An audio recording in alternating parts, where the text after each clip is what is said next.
Hello aspirant, welcome to gift of the গ্যাভেডু। তোমাদের বেশ কয়েকজন কিন্তু আমাকে রিকোয়েস্ট করেছিলে যে স্যার এসএলএসটি পিজি কমার্সের তার প্রিভিয়াস ইয়ার প্রশ্ন আমরা খুঁজে পাচ্ছি না।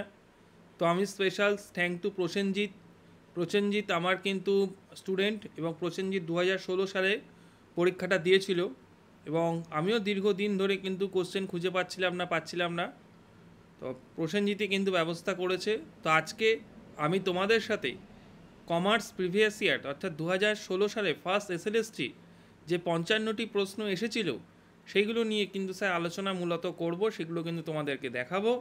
ভিডিওটি খুব গুরুত্বপূর্ণ, অবশ্যই লাইক করে দেবে এবং শেয়ার করে দেবে।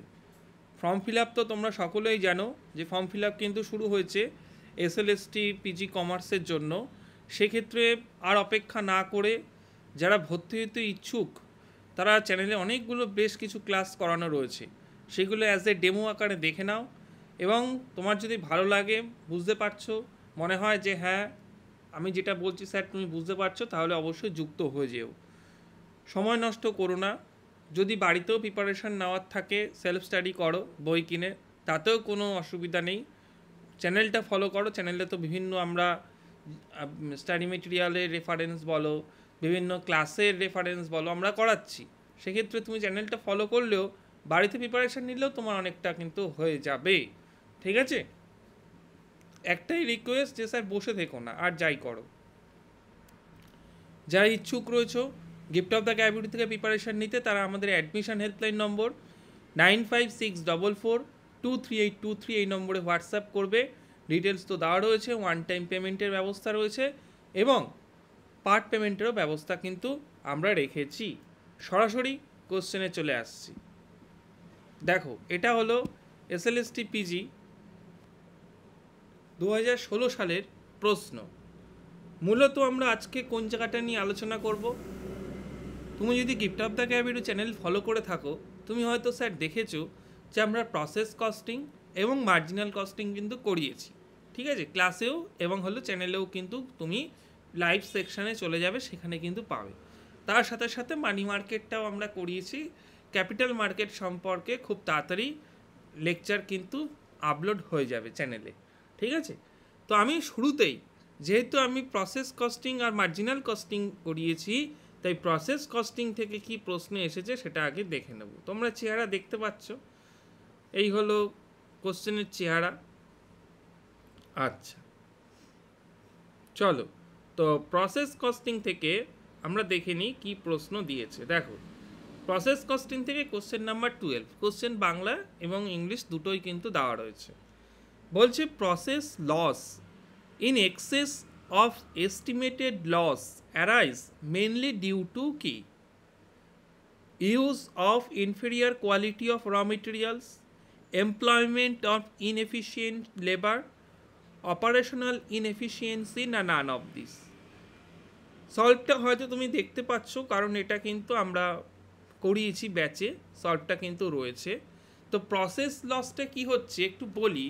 বলছি এক্সেস অফ এস্টিমেটেড লস, তার মানে আমার হলো কি, এটা কি? তুমি বলবে স্যার এটা তো অ্যাবনর্মাল লস, যা আমার এস্টিমেট করা ছিল।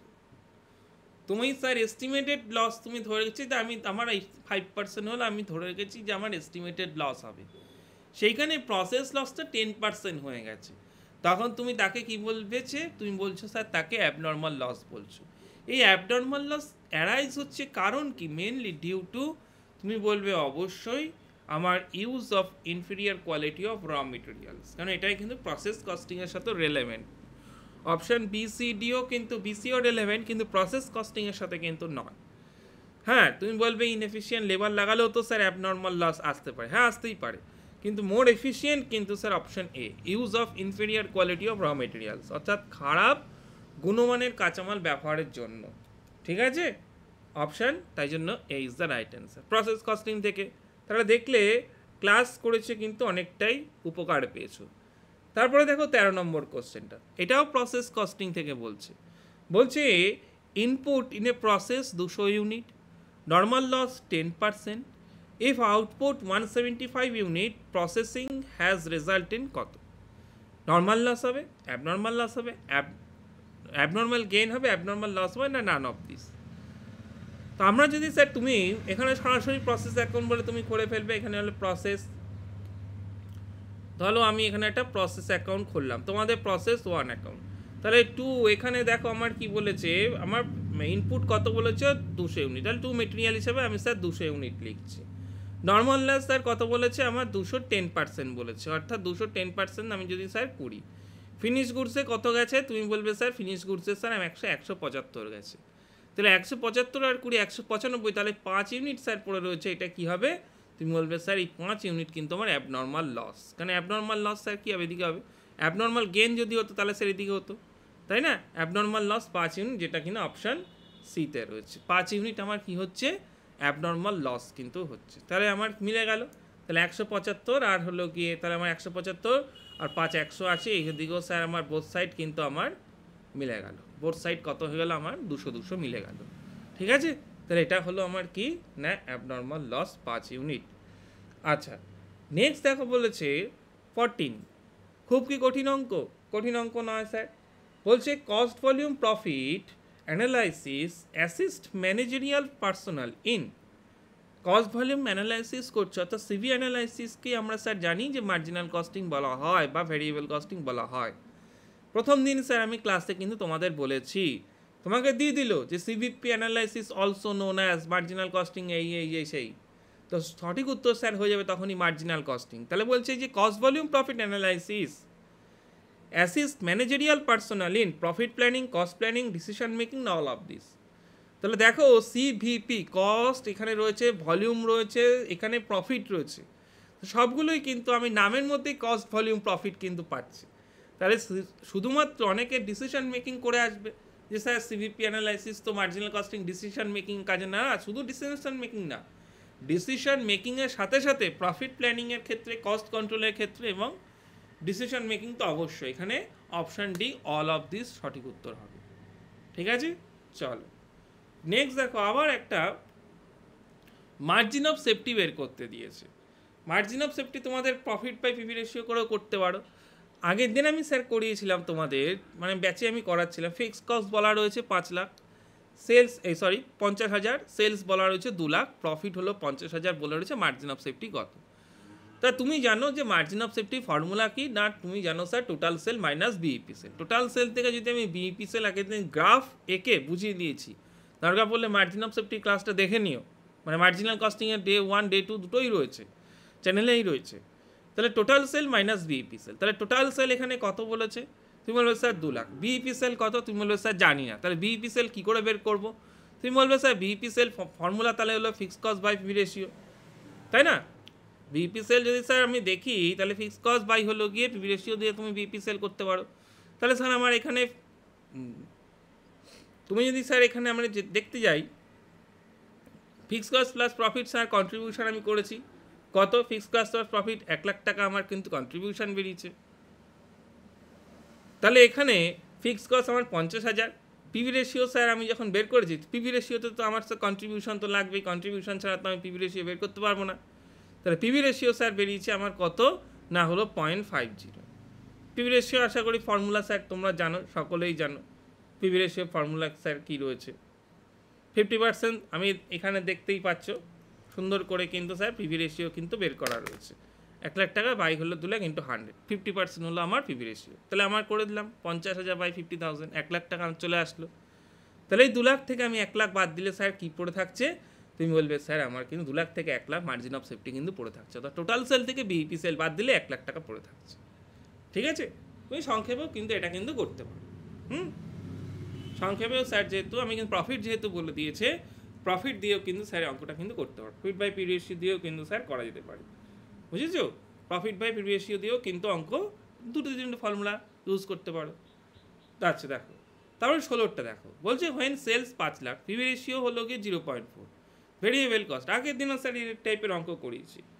তাহলে তুমি এটা করতে পারো, আমার কি হচ্ছে যে 5 লাখ টাকা বলেছে, পিভি রেশিও 0.4, তাহলে ভেরিয়েবল কস্ট কত হবে? তুমি বলবে 0.6, তাহলে ভেরিয়েবল কস্ট, তাহলে 5 লাখ টাকা 0.6 করলে কত হয়? তুমি বলবে 3 লাখ টাকা হয়। বা আমরা ফর্মুলা কি জানি, তুমি বলবে স্যার পিভি রেশিও সমান 1 মাইনাস ভেরিয়েবল কস্ট ছোটো ছোটো করে লিখলাম, বাই হলো স্যার সেলস। পিভি রেশিওটা স্যার দেওয়া রয়েছে, এখান থেকে তুমি বের করে নাও।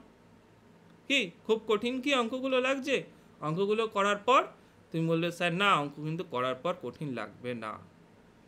অঙ্ক করার পর কিন্তু অঙ্ক এই যে চ্যানেলে যেগুলো করানো হয়েছে দেখবে এমসিকিউ আমি ধরে ধরে প্রত্যেকটা করেছি, এমসিকিউ কিন্তু কঠিন স্যার কিন্তু লাগবে না। ঠিক আছে, প্রসেস কস্টিং থেকে কিন্তু আমরা দেখেছি ম্যাথ স্ট্যাট থেকে দেখি 10টার মতো কিন্তু প্রশ্ন এসছে। আমরা প্রত্যেকটা প্রশ্ন নিয়ে কিন্তু স্যার আলোচনা করব। হ্যাঁ, একটা ভিডিওতে তো সব তো আলোচনা করা সম্ভব না। হ্যাঁ, তো আমি প্রত্যেকটা প্রশ্ন নিয়ে স্যার আলোচনা করব। এমনি তোমাদের প্রশ্নগুলো একটা চেহারা দেখাচ্ছি, প্রশ্নগুলোর চেহারা তোমরা পজ মেরেও দেখতে পারো যে স্যার কীরকম প্রশ্ন আসছে। দেখো ম্যাথামেটিক্স এবং স্ট্যাটিস্টিক্স থেকে 10টার মতো কিন্তু প্রশ্ন কিন্তু এসছে। ঠিক আছে, এটাকেই তোমাকে বলে দিলাম। ইকোজিও সেরকম বা অডিটের সেরকম কিন্তু থিওরি প্রশ্ন কিন্তু স্যার খুব একটা নেই। অনেক শুধু স্যার থিওরি দিয়েছে, থিওরি তা কিন্তু নয়, থিওরি কিন্তু শুধুমাত্র কিন্তু নেই। হ্যাঁ, কিছু কিছু তো স্যার রয়েছেই, সেটা তো থাকবেই জানা কথা। এবং অ্যাকাউন্টস থেকেও স্যার কিছু আমার বিশেষ করে ইকোনমি থেকে কিছু কিছু কে কী বলেছে সেটাও কিন্তু স্যার উল্লেখ করে দিয়েছে, তাই না? যে consumption is sole of end purpose of all production, who made this statement. ঠিক আছে, এরকম কিন্তু স্যার দিয়েছে। অ্যাডাম স্মিথকে তো আমরা স্যার ছিই, হেনরি ফেওয়াল, এই জায়গাগুলো। তারপরে দেখো এইটা তো স্যার 48টা একদমই সহজ। The objective of trade union, trade ইউনিয়নের অবজেক্টিভ কী তুমি বলবে ওয়েলফেয়ার অফ ওয়ার্কার্স। ঠিক আছে, তারপরে ব্যান্ডেল থার্মাল পাওয়ার সেন্টার কার আন্ডারে পড়ছে? Durgapur iron steel company, IISCO বা আমরা দিয়েছিল স্যার। আচ্ছা, তারপরে ডেজার্ট এগুলো স্যার দিয়েছে। তারপরে ভালকানাইজেশন দেখো বলেছে রাবারের সাথে সালফার। গ্যালভানাইজেশন কি স্যার তুমি বলবে লোহারের ওপর যদি আমার জিঙ্কের প্রলেপ করা হয় তাকে গ্যালভানাইজেশন, আমরা পড়ে এসেছি তাই না? ভারসাম্যের সত্য স্যার দিয়েছে। আচ্ছা, এই জিনিসগুলো স্যার কিন্তু প্রশ্ন কিন্তু স্যার রয়েছে। ঠিক আছে, এই হলো আমার স্যার 55টা প্রশ্নটা স্যার আমি তো অবশ্যই গ্রুপে স্যার দিয়ে দিয়েছি। গ্রুপে তো স্যার তোমরা দেখে নিতে পারবেই। আর ওভারঅল কিন্তু দেখিয়ে দিলাম। আর প্রত্যেকটা প্রশ্ন নিয়েও কিন্তু স্যার আমরা আজকে যেরকম প্রসেস কস্টিং এবং আমরা কিন্তু মার্জিনাল কস্টিং নিয়ে আলোচনা করলাম, ঠিক একই রকমভাবে আমরা কিন্তু অন্যান্য জিনিসগুলো নিয়েও কিন্তু আলোচনা করব। ভিডিওটি অবশ্যই লাইক করে দিও, শেয়ার করে দিও। যারা ব্যাচে ভর্তি হতে ইচ্ছুক স্যার যুক্ত হয়ে যাও। So thank you.